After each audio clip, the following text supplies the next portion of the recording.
अस्सलामुअलैकुम, good morning Lahore. आप सब देखने वालों को सुहाफिल का सलाम। एक नया दिन, नई सोच और नई सुबह के साथ मैं हूँ आपकी मेज़बान सुहाफिल।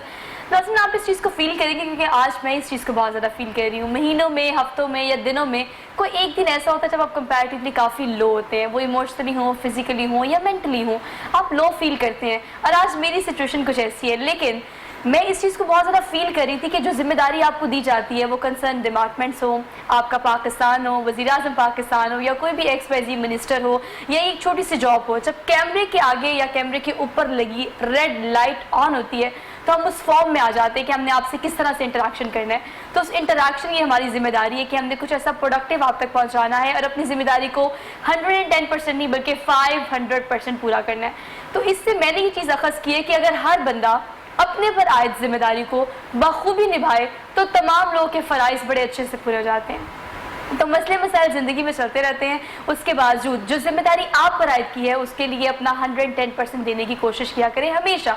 अगर हम आज के दिन की बात करें तो आप जानते हैं कि अब ईद करीब आ गई है और ईद के करीब आने के बाद हम ये चीज़ फील कर रहे हैं कि कहाँ पर 25 लाख से ज़ायद लोग जो हज की सआदत हासिल करते थे, हज का फरीज़ा सर अंजाम देते थे, अब सिर्फ 10,000 लोग ये हज का फरीज़ा जो है वो सर अंजाम देंगे। तो हम दुआ करते हैं वहाँ पर मौजूद लोग भी पाकिस्तान के लिए दुआ करें और ये जो हमारे पास खूबसूरत तरीन दिन है, इम्पॉर्टेंट दिन है, इसमें हम सब दुआ करें कि अल्लाह पाक हमें इस वबा से लड़ने की भी तौफीक दे, इससे बाहर निकलने के लिए हमें हिम्मत दे, साथ दे, ताकि हम इससे निकल कर अपनी रूटीन में वापस जा सकें।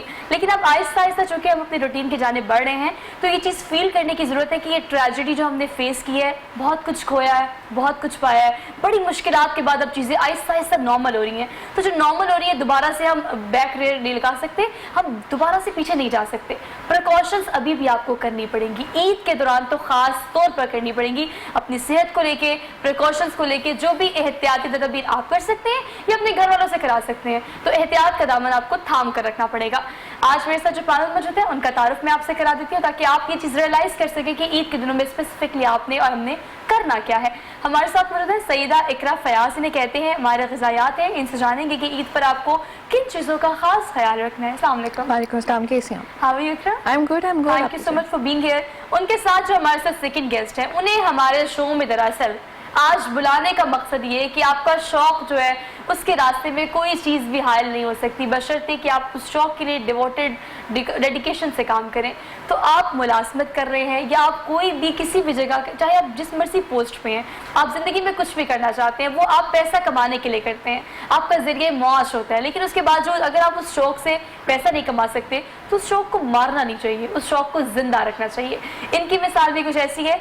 फैसल कयानी साहब हमारे साथ मौजूद हैं, chief executive officer health Lahore के अंडर ये काम करते हैं और वहाँ मुलाजमत करने के साथ साथ गुलकारी इनका शौक है और उस शौक को बखूबी इन्होंने पूरा किया है। 4 से ज़ायद गाने भी रिकॉर्ड किए हैं।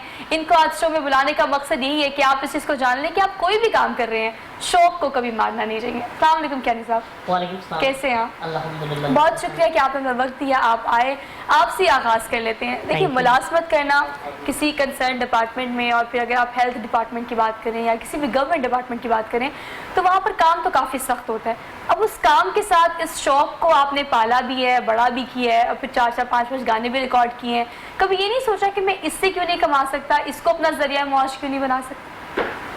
बस जी, एक शौक लगन है म्यूज़िक से, तो अल्लाह का शुक्र अदा करता हूँ कि गवर्नमेंट जॉब भी साथ कर रहा हूँ, साथ साथ म्यूज़िक को भी लगन है। तो कब से म्यूज़िक का आपसे लगाव है और कब से आप गाना गा रहे हैं? जब मैं अभी भी छोटा हूँ तकरीबन, तो जब मैं स्कूल में पढ़ता था तो गाने गाता था, नाते पढ़ ली, कभी गाने गा लिए। तो प्यार से टीचर भी कहते हैं कि क्या नहीं बेटा एक गाना सुना दे, तो मैं एक गाना गाता रहता था अक्सर। वो एक आशिकी फिल्म का गाना था, इंडिया के कुमार सानू का गाना था, तो वो अक्सर गाता रहता था, पता सुना दे, वो मैं सुनाता रहता था। तो ऐसे तो बहुत सारे कॉन्टेक्स्ट में भी आपने पार्ट लिया होगा। स्कूल की बात की जाए, कॉलेज की बात की जाए, तो हमेशा क्लास में हमें पता होता है कि एक बच्चा बहुत अच्छा गाता है, इसकी आवाज़ बहुत अच्छी है। तो इस तरह बहुत सारे कॉन्टेस्ट में आपने पार्टिसिपेट भी किया होगा। जी अल्हम्दुलिल्लाह, बहुत किया। तो क्या क्या जीता है अब तक और क्या क्या सक्सेस रही है आपकी? काफ़ी अवार्ड जीते हैं, मुकाबलों में जीता है, अलहमरा आर्ट काउंसिल के मुकाबले में काफ़ी जीता है। और म्यूज़िक भी मैंने तकरीबन कोई 6-7 साल से अभी तक सीख रहा हूँ। अच्छा। अलहमरा आर्ट काउंसिल से हमारे उस्ताद अब्दुर्रऊफ साहब हैं, मैं उनकी जितनी भी तारीफ़ करूँ कम है। Very great. अच्छा, इस जर्नी में ना सपोर्ट करने वाले लोग हमेशा आपको याद रहते हैं। आप कोई भी काम करें, ख़ास तौर पर वो काम जो आपका शौक़ हो, उसमें जो लोग आपको सपोर्ट करते हैं वो आपको हमेशा याद रखते हैं। तो मेरे ख्याल से अपने इर्द गिर्द अगर आप नज़र दौड़ा के देखें तो जो लोग अपना शौक़ पूरा कर रहे हो ना, आप उनके लिए अगर कुछ भी नहीं कर सकते, एप्रिसिएशन के 2 बोल भी अगर आप उनको बोल दें ना कि अगर आप उन्हें ये कहें कि आप एक काम कर रहे हैं, वेरी गुड, डू इट, आप उनकी एनर्जी बूस्टअप हो जाती है, उनका खून डबल हो जाता है। तो अपने एंड से मेरे ख्याल से हम ज़्यादा खुश तो नहीं कर सकते वसाइल की अगर बात की जाए, लेकिन हम अप्रिशिएट कर सकते हैं। तो हमने बड़ा ये आजकल ट्रेंड बना लिया है, हमने सिर्फ और सिर्फ करनी है तो तनकीद ही करनी है। तनकीद बड़ा इस्लाह वाला फैक्टर भी हमारी ज़िंदगी में कम हो गया। तो कोशिश करें कि अगर आप किसी को अप्रिशिएट कर सकते हैं और अप्रिशिएट करने से वो बंदा और भी डिवोशन के साथ वो काम कर सकता है, तो आपको मेरे ख्याल से अप्रिशिएट कर देना चाहिए। इकरा, अप टू यू। अगर हम बात करें ईद की या कोविड-19 की, अब बड़ी ग्रेजुअली हम निकल रहे हैं चीज़ों से, चीज़ें नॉर्मल हो रही हैं, लेकिन उन्हें नॉर्मल सस्टेन करने के लिए, नॉर्मल रहने के लिए अब हमें मज़ीद मेहनत करनी पड़ेगी। अब ईद आ गई है, बेहतियाती अभी से लोगों ने करना शुरू कर दी है। खुराक को लेके आपको क्या लगता है, कौन सी एहतियात ज़्यादा ज़रूरी रहेगी ईद डेज में? बेसिकली बात ये आ जाती है कि लोगों को बहुत अंडरस्टैंड करने की ज़रूरत है कि पेंडेमिक अभी ख़त्म नहीं हो रहा। अभी केसेस कम हुए हैं, बट पेंडेमिक और वबा अभी भी एनवायरनमेंट में है। तो हमें यहाँ पे सिर्फ ग़ज़ा से रिलेटेड अगर मैं बात करूँ तो उसमें ये आ जाता है कि you have to make sure कि हमारी इम्यूनिटी बेस्ट है, हमारी इम्यूनिटी टॉप प्रायोरिटी है हमारे। हम वो खाएँ जिससे हमारी बॉडी को ताकत मिलती है, इम्यूनिटी मिलती है। और ख़ास तौर पर ईद वगैरह पर बहुत ज़्यादा होता है, बदपरहेज़ी बहुत होती है, पर अभी हम इस नॉर्मल सिचुएशन में नहीं है कि वो बदपरहेज़ी हम करते रहें। हम लोगों को चाहिए कि अभी भी ईद है, ज़रूर उसमें ज़्यादा दुआ करें और आपस में कुर्बानी, क्योंकि ये तो है भी कुर्बानी ऐसे गरीबों की है, तो हम उसमें ज़्यादा फोकस करें, ना कि फोकस करें कि हम डिफरेंट लवाजमात को खाते रहें और अपनी इम्यूनिटी को डाउन करते रहें। ख़ास तौर पे वो लोग जो हार्ट पेशेंट हैं, डायबिटिक हैं, जो किसी किस्म के भी इस वबा में से निकले हैं या अभी भी अपनी इम्यूनिटी को फील करते हैं कि दर्दें हैं या कुछ हैं, उनको बहुत ज़रूरी है कि वो ऐसी खुराक लें और ईद को बहाना ना बनाएं, बल्कि ईद को और अपने अगर इर्द गिर्द, जैसे मैंने बताया कि लोगों को नहीं मिलना चाहिए, अभी एक प्रिकॉशन करना चाहिए, सोशल डिस्टेंसिंग आपको करनी ही करनी है, ये बहुत ज़रूरी है, ईद है या नहीं है। पर यह है कि इसमें आपने खुराक अच्छी लेनी है, और अच्छी खुराक का ये मतलब नहीं है कि आउट ऑफ द वे जाके आपने कुछ लेनी है। आपने अपनी खुराक में दूध का इजाफा करें, दूध पिएँ, आप अपना पानी की इंटेक ज़्यादा करें, ताकि पानी भी, हम लोग कहते हैं कि पानी कुछ भी नहीं है, पानी अगर हम अपना सही करें तो हमारी ऑटोमेटिकली इम्यूनिटी बूस्ट होती है। तो हमें ज़्यादा बाहर निकलने की ज़रूरत नहीं है, या खुराक के ऑटोमेटिकली हमें ये लेना चाहिए, वो लेना चाहिए इम्यूनिटी के लिए। हमारे घर में ही इतने इंग्रेडिएंट्स मौजूद हैं जिनको हम इस्तेमाल करके अपनी इम्यूनिटी बूस्ट कर सकते हैं। अच्छा, देखिए अगर हम ईद की स्पेसिफिकली बात करें तो आपने कहा कि ईद पे आप खाएं, लेकिन इस तरह से ना खाएं कि वो चीज़ें जो आपका इम्यून सिस्टम नहीं भी बढ़ाती, उल्टा आपको डैमेज कर देती हैं, आप उसको भी ज़्यादा से ज़्यादा उसकी कसरत से इस्तेमाल करते हैं। अब चूँकि ईद आ रही है, बारबेक्यू, टिक्का पार्टीज और नो समथिंग बीफ, मटन, ये सब कुछ, इसका इस्तेमाल कंपैरेटिवली ज़्यादा बढ़ जाएगा क्योंकि अवेलेबिलिटी ज़्यादा हो जाएगी। तो ये जो मुरग़म ग़िज़ाएँ हैं जिसका इस्तेमाल हम ईद पे ज़्यादा कर देंगे, हमें किस क्वांटिटी में, किस तादाद में या किस तरह से हमें उसके घर में इस्तेमाल करना चाहिए, क्योंकि ये आपके इम्यून सिस्टम को तो बढ़ाती है लेकिन एक दिन में नहीं बढ़ाती। बिल्कुल, पर बात ये आ जाती है कि देन अगेन जिस तरह बीफ और मटन की हम बात करें कि ईद के दिनों में बीफ और मटन बहुत ज़्यादा ईजिली अवेलेबल है और लोग अपनी खुराक में इसको बहुत ज़्यादा इंक्लूड करते हैं। समझदारी ये है कि खुराक खानी चाहिए, कम मिकदार में खानी चाहिए, मतलब कि too much of anything can make you sick, ये बहुत एक कॉमन एक प्रोवर्ब है, तो इसको हमने नोटिस करना है। खाएं पर कम खाएं, एहतियात से खाएं। बाकी ये रह जाता है कि ये है फ्राइड करके इनको मत खाएं, इनको बहुत ज़्यादा तल के घी में बना के ना खाएं। बारबेक्यू की बात की है, मैं समझती हूँ बारबेक्यू बहुत अच्छी खुराक है क्योंकि उसके अंदर ना आप ज़्यादा तेल का इस्तेमाल कर रहे हैं, आप उसके रोगन में ही उसको पकाते हैं, तो बारबेक्यू खाएं। सिर्फ उन लोगों को एहतियात करनी चाहिए जो कि जिस तरह ये बीफ है, रेड मीट की हम बात करते हैं, तो अगर किसी को हाइपरटेंशन है, जिसको हम कहते हैं ब्लड प्रेशर है, या किसी को हार्ट की प्रॉब्लम है, या किसी को डायबिटिक है, या इस तरह के मसले हैं, या कोई अमराज से गुजरे हैं, उनको चाहिए कि वो एहतियात करें क्योंकि सेहत पहले है, ईद बाद में है। ईद यही साल नहीं मनानी, अगले साल भी मनानी है। अच्छा, ईद की आप बात करिए, आप तो ईद की बात करिए, मैं तो 2020 की बात करती हूँ कि इस साल में अगर आप कुछ कर सकते हैं ना तो सिर्फ और सिर्फ अपनी जान बचाएं, बेशक अपने आप को सेहतमंद रखें। वो आपने मुरग़न ग़िज़ाएँ खानी है, आपने कुछ हेल्दी चीज़ें खानी है, आपने फ्रूट्स खाने हैं, आपने अपने विटामिन पूरे करने हैं, या आपने अपना इम्यून सिस्टम बेहतर करना है। अब अगर ईद की बात करें तो हम बीफ और मटन के अलावा बात कर लेते हैं, तो इस ईद पे ख़ास तौर पर ख्याल हमें किन चीज़ों का रखना चाहिए? जैसे आपने कहा कि दूध पिए, इसके अलावा भी कुछ चीज़ें बैलेंस करने के लिए। अब देखिए मीट आप बहुत ज़्यादा खाते हैं, वो खा तो आप रहे क्योंकि ईद है, अब उसको बैलेंस करने के लिए क्या करना चाहिए? देखिए, जहाँ पे बात आ गई, मैंने पहले बताई थी कि इम्यूनिटी को बूस्ट करना है। अब ईद पे जिस तरह हमारे पास बहुत सारा गोश्त है, आप इसकी यखनी बनाएं, रोगा निकालें। यखनी ताकत देती है।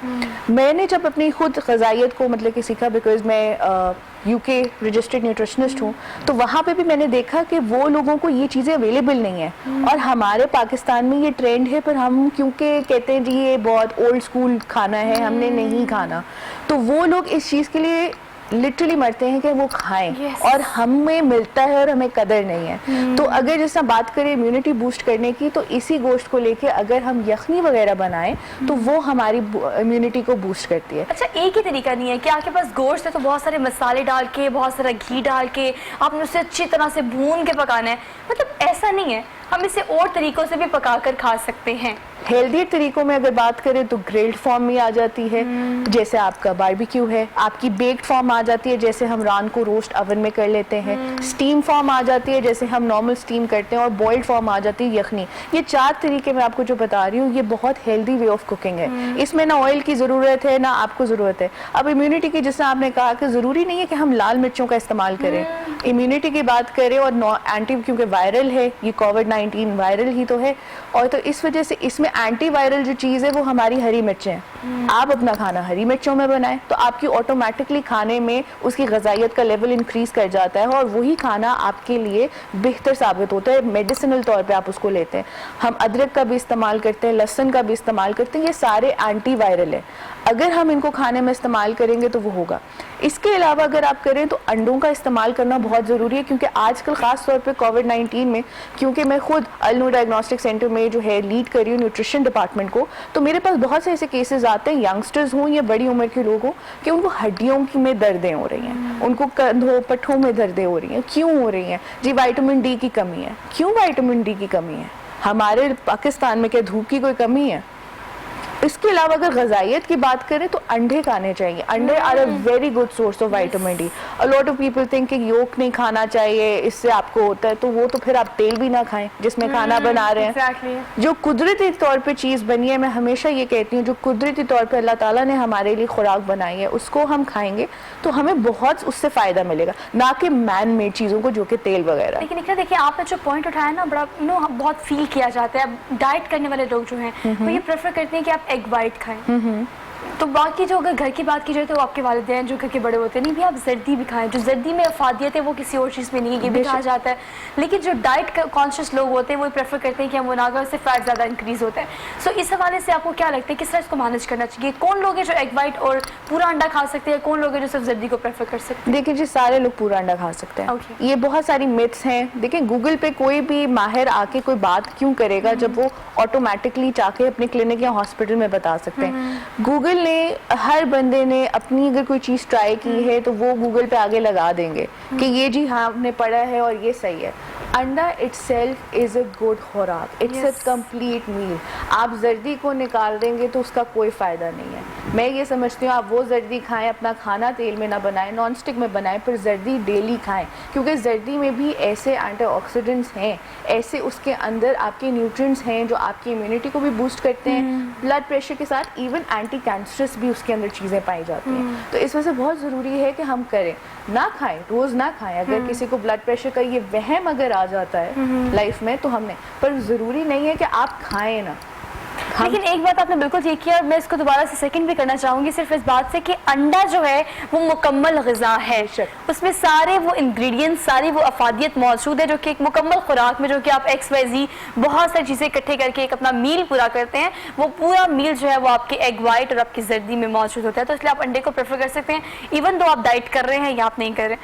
फिर सब खाने की बात हो रही है, आप बताएं कि खाने के शौकीन है, क्या क्या खाते हैं? और आप जो कि वहाँ मुलाजमत करते हैं तो ऐसा है भी है कि आपको ना सर्व भी करना होता है लोगों को, तो खाना खुद बनाते भी हैं, आपके हाथ में टेस्ट भी है? बिल्कुल जी, अल्हम्दुलिल्लाह खाना खुद बनाता हूँ और अपनी वाइफ का हाथ भी बटाता हूँ, बड़ा शौक से खाना शाना। अच्छा, तो अब ईद पे क्या प्लान है आपका? ईद पे बारबेक्यू करते हैं, ये इस तरह की एक्टिविटीज़ होती हैं?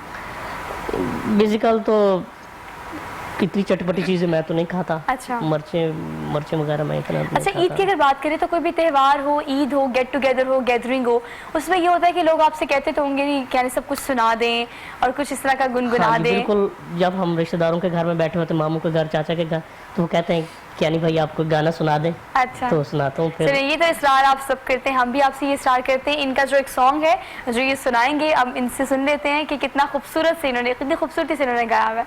सुनाए, क्या सुनाएंगे आप आज हमें?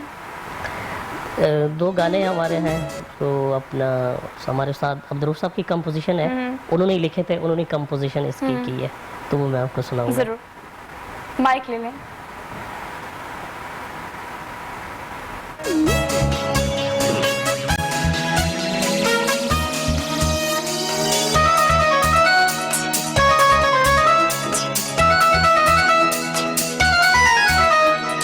सुन लेनी सोनिया तन कर बैठे आ प्यार, देख के तेरा मुखड़ा दिल दे टोटे हुए चार।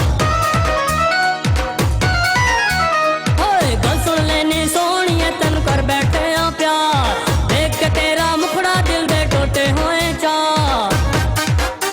साडे तेरे बाजो हो गए ने हाल मंदड़े, जे तू हाँ करे तो पावा निके निके भंगड़े, जे तू हाँ करे तो निके निके भंगड़े, निके निके भंगड़े, निके निके भंगड़े, निके निके भंगड़े हो। जे तू हाँ करे तो पावा निके निके भंगड़े, जे तू हाँ करे तो पावा निके निके भंगड़े।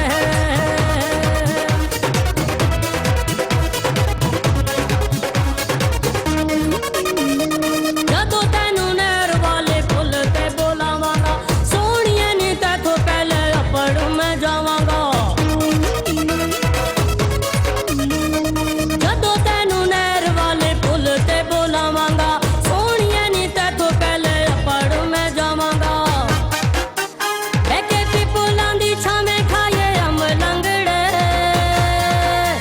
जे तू हाँ करे तां पावां निके निके भंगड़े, जे तू हाँ करे तां पावां निके निके भंगड़े, निके निके भंगड़े, निके निके भंगड़े, निके निके भंगड़े हो।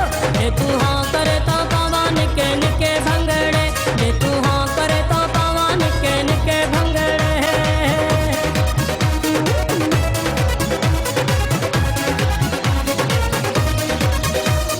मन ले तू गल तैनू रानी मैं बनावांगा, तेरे पीछे जग नाल लड़ के वेखावांगा। मन ले तू गल तैनू रानी मैं बनावांगा, तेरे पीछे जग नाल लड़ के वेखावांगा। नहीं किसी दी मजाल मेरे अगे तंगड़े, जे तू हाँ करे तां पावां निके निके भंगड़े, जे तू हाँ करे तां पावां निके निके भंगड़े, निके निके भंगड़े, निके निके भंगड़े, निके निके भंगड़े हो। जे तू हाँ करे तां पावां निके निके भंगड़े, जे तू हाँ करे तां पावां।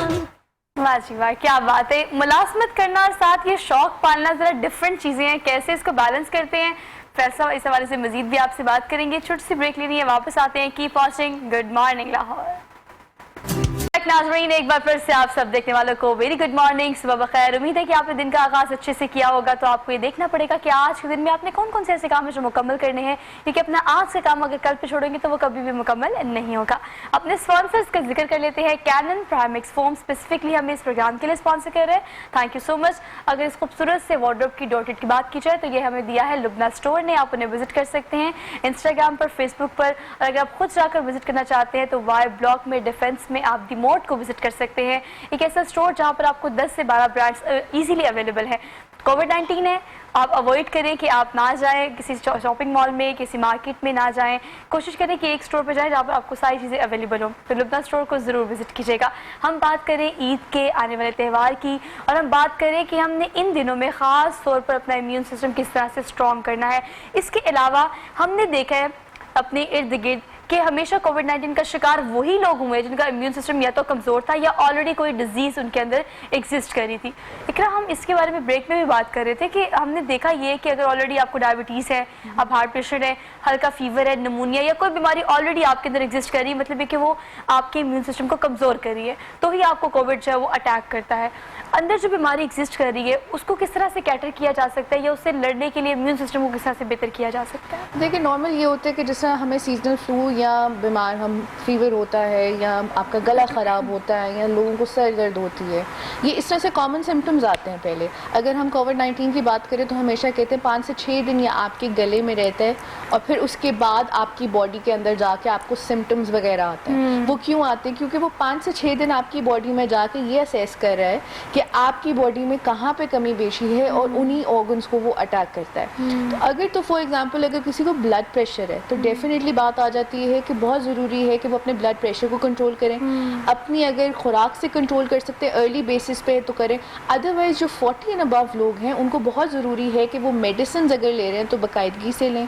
वो अपनी खुराक को भी अच्छा करें ताकि उनके अंदर जो ऑलरेडी ये एक प्रॉब्लम है और इरिवर्सिबल है, इसको फिर वो अपने साथ ले चुके और अपने लिए ही और अपनी सेहत पे ही वो लोग काम करें।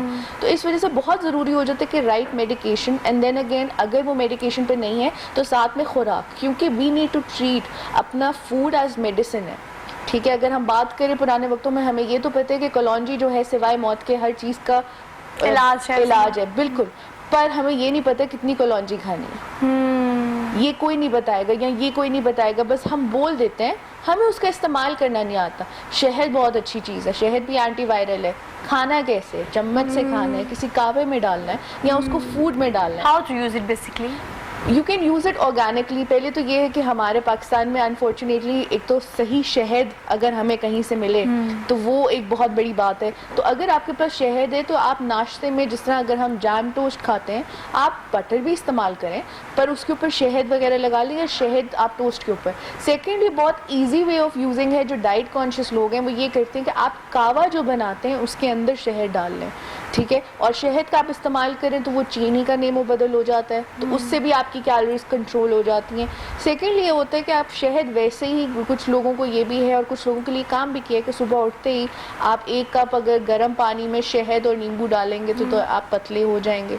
तो इस वजह से ये कि इसको आप बहुत सारे तरीक़ों से यूज़ कर सकते हैं, पर आप कावे में अगर इसका इस्तेमाल करें या कोशिश करें कि वैसे ही दिन में 1 चम्मच खा लें तो वो बहुत अच्छा है। ख़ास तौर पर वो लोग जिनको कोई कब्ज़ वगैरह बहुत रहती है या वो कहते हैं कि नहीं हमें दूध का इस्तेमाल नहीं करते, उनको ये चाहिए कि रात के वक्त सोने से पहले गर्म ग्लास दूध का पिएं, उसके अंदर 1 चम्मच शहद डाल के ले लें तो उनको दूध से भी ग़िज़ाइयत मिल जाती है और शहद से भी। ठीक है, आप क्वांटिटी की बात करें, हमने कलौंजी की बात की है या अगर हम शहद की बात करें, रोज़मर्रा ज़िंदगी में हम इसका इस्तेमाल रोज़ाना करना चाहिए, लेकिन हम तब करते हैं जब कोई मसला मसाइल इस तरह का आता है कि हमें लगता है कि शहद या कलौंजी इसका सलूशन है।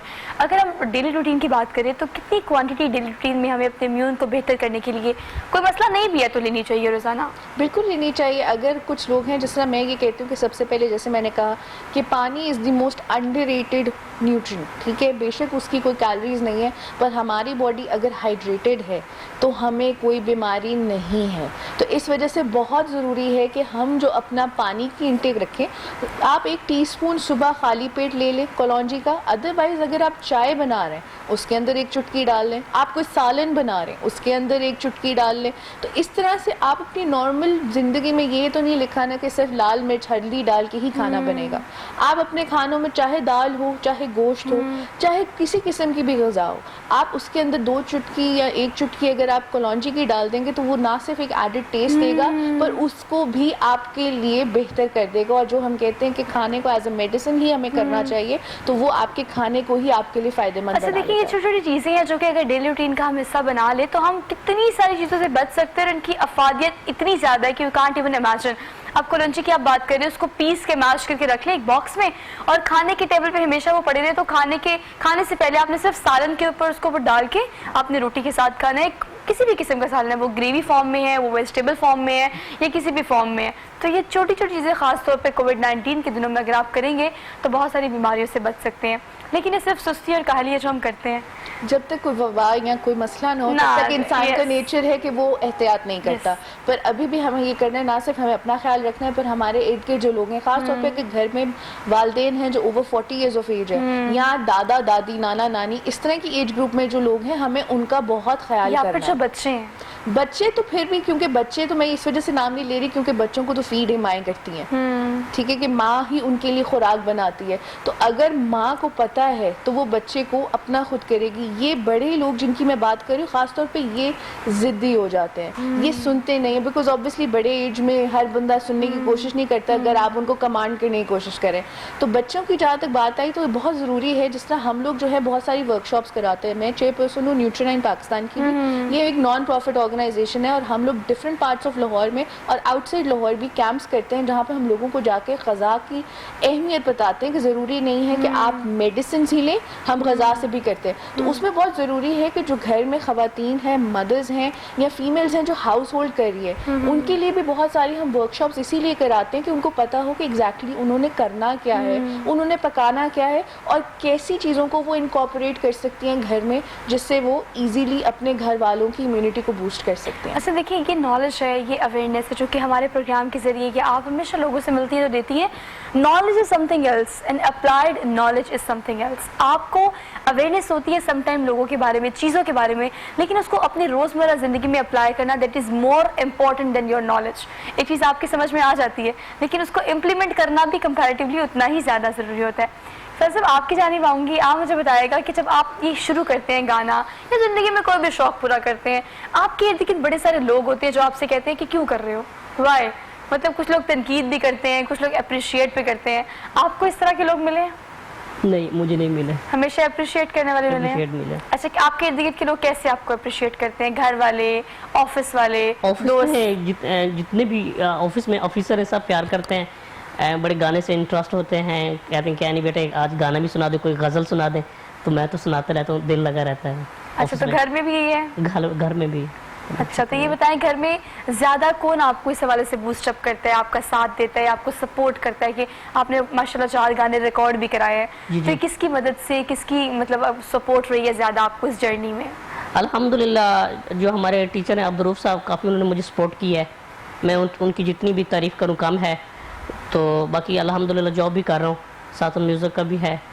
तो अच्छा, शौक जो है वो अगर आपके कमाने का जरिया बन जाए तो आप बड़े ब्लेस्ड हो जाते हैं। आपको क्या लगता है कि आगे आप इसको एज अ करियर लेना चाहते हैं, मजीद अच्छे तरीके से बड़े प्लेटफॉर्म पे गाना चाहते हैं? इंशाल्लाह जी, इंशाल्लाह मैं किस बड़े प्लेटफॉर्म पर, क्योंकि हमारे 4 सॉन्ग हैं अल्हम्दुलिल्लाह। अब 2 गानों का प्लान वीडियो का भी कर रहा हूँ। हमारे जो टीचर हैं उस्ताद अब्दुर्रऊफ साहब प्लान कर रहे हैं वहाँ, तो अल्हम्दुलिल्लाह काफ़ी। अच्छा, तो कितनी पजीराई मिलती है? अगर अप्रिसिएशन की बात की जाए, आम पब्लिक की बात कर रही हूँ, देखिए आप गाना गाते हैं तो इस शौक से गाते हैं कि लोग मुझे सुने, लोगों को मेरी आवाज़ पसंद आए। आपसे मुंसलिक लोग जो होते हैं वो तो आपको अप्रिशिएट करते हैं, लेकिन अगर आम पब्लिक की बात की जाए तो लोग कितना पसंद करते हैं आपके गानों को? ऐसा फीडबैक आता रहता है आपको? जी अल्हम्दुलिल्लाह। कहाँ से आता है फीडबैक? लाहौर से आता रहता है ज़्यादातर। तो आपको आम रूटीन में कुछ लोग मिलते हैं इस तरह के जो कहते हैं कि हमने आपका गाना सुना है और इस तरह की चीज़ें? हाँ जी, बेशुमार फ़ोन आते हैं। अब ये प्रोग्राम कर रहा हूँ तो अभी फ़ोन आने शुरू हो जाएंगे कि क्या नहीं भाई आपका बड़ी अच्छे आपने प्रोग्राम किया, आपने अच्छी बड़ी परफॉर्मेंस की है, अभी फ़ोन आने शुरू हो जाएंगे। अच्छा, ज़्यादातर कौन लोग पसंद करते हैं आप, जिससे मतलब आपने गाना जो हमने भी आपका सुना वो पंजाबी में था, तो जो पंजाबी स्पीकिंग होते हैं वो ज़्यादा पसंद करते हैं, उर्दू स्पीकिंग ज़्यादा पसंद करते हैं, किस तरह के लोग आपका गाना ज़्यादा पसंद करते हैं? अब पंजाबी गाने तो काफ़ी हिट हैं, आपको पता है जितने भी सिंगर हैं पंजाबी गानों से हिट होते हैं, तो सब पंजाबी सुनते हैं, शौक लगन से सुनते हैं, पंजाबी गाना ज़्यादा हिट होता है। जितने भी सिंगर गा चुके हैं सब पंजाबी गाने से हिट हुए हैं। अच्छा, मुझे बताएं, कभी ऐसा हुआ है कि आप डिसहार्ट हुए हो? कभी ऐसा हुआ है किसी ने आपको कुछ कह दिया हो कि तुम क्या कर रहे हो, तुम कुछ और करो और इस तरह के काम में कोई पैसा तो नहीं कमा सकते? कभी किसी ने ऐसे डिसहार्ट किया, मायूस हुए कभी? नहीं, आज तक नहीं। एक आपको बात सुनाऊं कि अल्लाह बख्शे तारिक अजीज़ साहब प्रोग्राम कर रहे थे, तो उसमें मैं बैठा था, तो तारिक अजीज़ साहब कहते हैं कि जिनका गाने से लगन है वो स्टेज पे आकर गा, तो मैं भाग कर चला गया, तो तारिक अजीज़ साहब कहते आप बच्चे बाहर चले जाएं। अच्छा। तो मैंने कहा फिर बाद में मैं उनसे मिला तो कहते हैं, मैंने फिर उनको गाना सुनाया तो कहते हैं बेटा बहुत अच्छे आप तो। अच्छा चले, उन्होंने जो गाना सुनाया तो हम भी गाना आपसे ज़रूर सुनेंगे, लेकिन हम चाहते हैं कि प्रोग्राम के इख्तिताम से पहले आपसे गाना सुने ताकि अच्छे से हम सी ऑफ कर सके अपने तमाम देखने वालों को। इकरा ओवर टू यू, मैं आपके साथ बात हूँ। अगर हम बात करें डेली रूटीन की तो क्वारंटीन में हमारे पास बहुत कुछ है करने के लिए, मतलब we just get back to the basics. हम बेसिक्स की तरफ आ गए हैं, फैमिली को टाइम देना, हेल्दी चीज़ें खाना, रेस्टोरेंट होटल सब कुछ बंद है। अब घर में जो है रहकर वो क्या क्या चीज़ें मज़ीद की जा सकती हैं। फॉर एग्जांपल अगर हम मील्स की बात करें तो दिन में अब पहले तो हम 2-3 मील लेते थे, अब तो हम 5-6 मील भी ले सकते हैं। 5-6 मील में डिस्ट्रीब्यूशन किस तरह से करनी है, क्या क्या किस किस टाइम खाना है, ये क्या प्लान हो सकता है? मैं ये समझती हूँ कि क्वारंटीन जो हमें ये कोविड-19 है जिसने बहुत सारी ऑब्वियसली इसके एडवर्स भी हुए हैं, बहुत सारी जानें भी गई हैं, पर इसके साथ जो लोग हैं उनको भी टाइम मिला है कि वो बैक टू बेसिक जैसे आपने बात की है कि वो आपस में टाइम स्पेंड कर रहे हैं। उनको टाइम मिला है खुद पे लगाने का, खुद पे सोचने का, खुद की प्रोग्रेशन पे, खुद को बहुत बेहतर करने का बहुत बेहतरीन तरीका है। तो जैसे आपने किया, कहीं भी ये नहीं लिखा कि हमने 3 दफ़ा ही खुराक लेनी है। अगर हम रमज़ान की बात करें तो वो 2 खुराकों पे होती है, या आप सहरी करते हैं और फिर आप अफ्तारी करते हैं, 2 मील होते हैं। बिल्कुल। तो कहीं भी ये अगर हम कहें जी हमने नाश्ता भी करना है, हमने लंच भी करना है, हमने डिनर भी करना है, ये सारी जो खुराक है ये हमने खुद ही कल्चरली एक चीज़ एक्सेप्ट की कि 3 टाइम खाना है। तो इस वजह से ये है कि इसमें अगर 6 टाइम भी खा रहे हैं तो उसमें बुराई कोई नहीं है, अच्छी बात है। थोड़ा थोड़ा मिकदार को कंट्रोल करें और उसके बाद खाएं। ज़रूरी नहीं हर टाइम आपने एक रोटी खानी है। रोटी हमारी पाकिस्तानी एक खुराक है जिससे एसिड हमें न्यूट्रिएंट्स नहीं मिल रहे, वो सिर्फ हमारी एडेड जो कहते हैं फैट्स कम करें पतले हो जाएंगे। आप कार्बोहाइड्रेट डाइट में से निकाल दें आप पतले हो जाएंगे। तो इस वजह से चाहिए कि थोड़ी थोड़ी मिकदार में, अगर 6 दफ़ा भी खा रहे हैं बुराई नहीं है, पर उसमें फ्रूट्स को इस्तेमाल ज़्यादा करें, फ्रूट बहुत खाएं, वेजिटेबल्स बहुत खाएं, और रूटीन चाहे जो भी हो। एक अगर मैं आपको एडवाइस मतलब किसी को भी अपने जो देखने वाले उनको बताऊं, सुबह उठ के नहार मुँह 3 ग्लास पानी पिए। ये सारी रात जो आपका डाइजेस्टिव सिस्टम मेटाबॉलिज्म होता रहा है, सुबह जब आप 3 ग्लास पानी पीते हैं तो अगले सारे दिन के लिए वो आपके लिए परफेक्ट होता है। ये हम कभी नहीं करेंगे। बिल्कुल उठ के खाना ना खाएं, 3 ग्लास पानी पिए, उसके बाद अपनी रूटीन शुरू करें, चाहे 6 दफ़ा खाएं। नॉर्मली भी कहा जाता है, चाहे जिस ब्लड प्रेशर या डायबिटिक पेशेंट्स को 6 दफ़ा ही कहते हैं कि खाएं, थोड़ा थोड़ा मिकदार में खाएं और थोड़े थोड़े गैप से खाएं। तो इस वजह से ये नहीं है कि 3 टाइम खाना है, आप 6 टाइम भी खा सकते हैं, पर मिकदार को कंट्रोल, खुद पे कंट्रोल, नियत पे देखिए कंट्रोल। आप जिस चीज़ की बात कर रही हैं मेरे ख्याल से वो पोर्शन डाइट है। मतलब मैंने कि देखा है, मेरे घर में भी मैंने देखा है कि मेरे बहुत सारे ना रिलेटेड लोग हैं जिन्होंने पोर्शन डाइट शुरू की है, मेरे कोलीग्स में भी, मेरी बहनों में भी। अब पोर्शन डाइट में क्या होता है कि उनका मील पूरा होता है, उसमें फ्रूट्स का अलग पार्ट होता है, दूध का अलग होता है, रोटी का अलग होता है, सालन का अलग होता है, पानी का अलग होता है, जूस का अलग होता है। अब दिन में 5 मील लिए मसला नहीं है, लेकिन 5 मील में आप ले क्या रहे हैं, दैट इज मोर इम्पॉर्टेंट। अगर आप 1 मील की बात करें तो 1 मील में अगर पोर्शन डाइट की बात करें तो पोर्शन में क्या क्या होना जरूरी है? फॉर एग्जांपल रोटी सालन के अलावा देखिए, मैं ये समझती हूँ कि डाइट में 2 चीज़ें बहुत ज़रूरी हैं। Number 1 salad. आपने सैलड फ्रेश खाना ही खाना है। जो लोग पोर्शन कंट्रोल जैसा आप कर रहे हैं, हम उसको बैलेंस डाइट कहते हैं कि एक फुल प्लेट जो है वो बैलेंस डाइट है। आपका उसमें प्रोटीन हो, प्रोटीन जैसे गोश्त हो गया, दालें हो गए, ठीक है। आप रोटी हो, ब्रेड हो, आधी रोटी हो या जो भी हो, और उसके बाद ये है कि आपका सैलड डाइट में ज़रूर होना चाहिए। ज़्यादा ध्यान रोटी पे नहीं होना चाहिए। लोग कहते हैं कि रोटी ज़्यादा खाओ सालन के साथ, या पुराने ज़माने में दादियाँ कहती थी कि रोटी कम खाओ सालन ज़्यादा खाओ, ये भी फिनोमिनन है। तो अगर हमें अपनी डाइट में सैलड बहुत ज़्यादा है, आप सैलड को सालन के साथ खाओ। अगर आप अपनी डाइट में कैलोरीज उस तरह से मैनेज करें जैसे आपने पोर्शन कहा है, इसमें लोग कैलोरीज को मेंटेन कर रहे होते हैं। exactly. तो अनवांटेड कैलोरी अगर आपकी इस प्लेट में कोई है तो वो ब्रेड या आपकी रोटी ही है। उसको आप कर ले कन्वर्ट अपनी वेजिटेबल कोई सैलड्स वगैरह से, और उसको सालन के साथ खाएं। ना सिर्फ आपको ज़्यादा न्यूट्रिएंट्स प्रोवाइड करेगा, पर आपको एक फुलनेस की भी फीलिंग आएगी कि आप खाए, आपको अच्छा लगा और आपने फुल किया। और उसके बाद जैसे मैंने कहा कि फ्रूट्स का इंटेक बहुत ज़्यादा होना चाहिए, तो फ्रूट भी लाजमी है कि आप खाने के बाद फ्रूट भी खाएं। और ख़ास तौर पे जो ये हमारी मौसमी सब्जियां और हमारे फ्रूट्स फल आते हैं, इनको लाजमी खाएं, क्योंकि हर फ्रूट में, हर सब्जी में अपनी ही ग़िज़ाइयत है। तो इस वजह से मौसमी फलों और सब्जियों को भी खाना चाहिए। अच्छा, आप बात करिए कि हम इन बिटवीन जो हमें क्रेविंग होती है ना, फॉर एग्जांपल अगर हमने सुबह का मील ले लिया तो आफ्टरनून के बाद अगर हमने लंच पे जाना हो तो इन बिटवीन एक जो टाइम पीरियड होता है उसमें आपको क्रेविंग होती है। अब आप, मैंने देखा है बहुत सारे लोगों को, मैंने अपनी रूटीन भी इस तरह से डैमेज होती देखी है कि हम उन बिटवीन टाइम के बीच में जो चीज़ें खा लेते हैं ना, वो आपको मतलब ऐसी मोटा कर देती हैं बगैर किसी वजह के, क्योंकि वर्कआउट आप कर नहीं रहे होते हो और एक खाने के दूसरे खाने के बीच में जो वक्त होता है उसमें क्रेविंग में आप कुछ ना कुछ ऐसा खा जाते हैं कि वो अगले लंच की डेफिशिएंसी भी खत्म हो जाती है और आप अच्छे से मील भी लंच का नहीं ले सकते। अगर हम क्रेविंग की बात करें in between lunch and dinner, तो उस क्रेविंग में हमें क्या चीज़, क्या स्नैक्स लेने चाहिए, तो डेली रूटीन में क्या होना चाहिए हमारा? बेशक जैसे आपने टर्म्स यूज़ किए स्नैक्स, यही हम यूज़ करते हैं। जिस तरह अगर आपका मॉर्निंग ब्रेकफास्ट है, उसके बाद स्नैक है, लंच के बाद स्नैक है, और फिर उसके बाद आपका डिनर और फिर बेड टाइम रूटीन होती है जो कि हम गर्म स्नैक्स की बात करें तो बेस्ट स्नैक ये है, जिस तरह हम फ्रूट चाट सिर्फ रमज़ान में खाते हैं, हम नॉर्मल भी फ्रूट चाट खा सकते हैं, या सीजनल फ्रूट का आप एक बोल ले लें।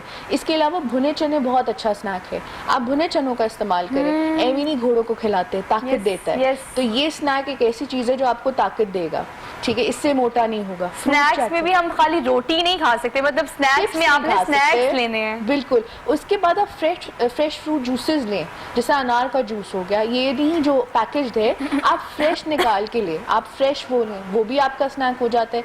इसके अलावा स्नैक में एक बहुत बेहतरीन और चीज़ आती है, जैसे मैंने कहा सैलड बना के खा लें। कोई सैलड बना हुए उसके अंदर ग्रिल्ड चिकन डाल के आप खा लें, वो भी आपका स्नैकिंग हो जाएगी। या एक और बहुत अच्छी चीज़ है जो आपकी इम्यूनिटी को भी बूस्ट करती है, वो नट्स वगैरह।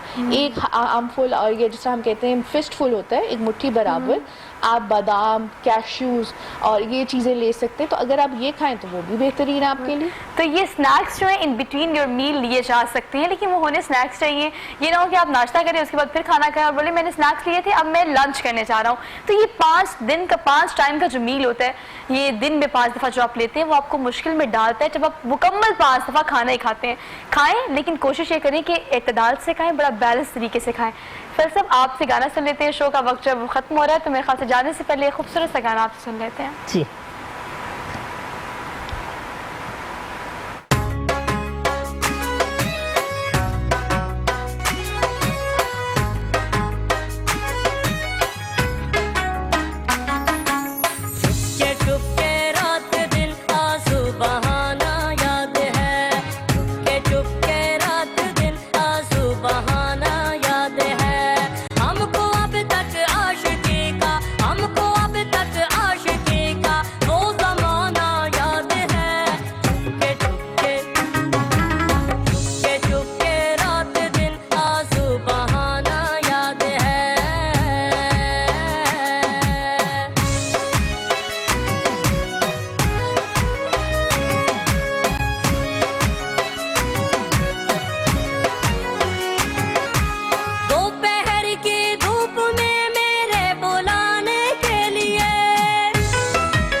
माशाल्लाह, क्या बात है। उम्मीद है कि आप अपना शौक ऐसे ही कंटिन्यू करेंगे। लोग जो भी कहते हैं XYZ आपको अप्रिशिएट कर रहे हैं या इवन दो आपको मायूस भी कर रहे हैं, अगर अपने काम के साथ अपने शौक को आप कंटिन्यू करना चाहते हैं तो ये ऐसे ही लोग आपकी इंस्पिरेशन होने चाहिए।